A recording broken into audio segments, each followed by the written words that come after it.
How to fix Discord video not playing.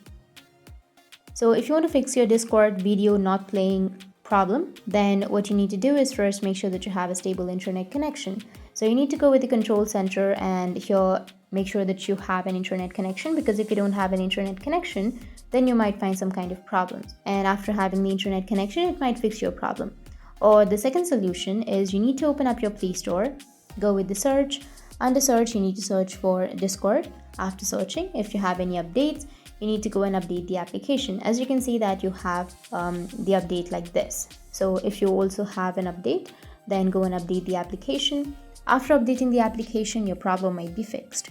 Or you can also just search for Discord, tap and hold on to that Discord application, go with the app info. Under the app info, you can go with storage and cache, and then go with clear cache. After clearing your cache, you can restart your device, and after restarting, your problem will be fixed. So that's it, and if you have any questions, feel free to comment below.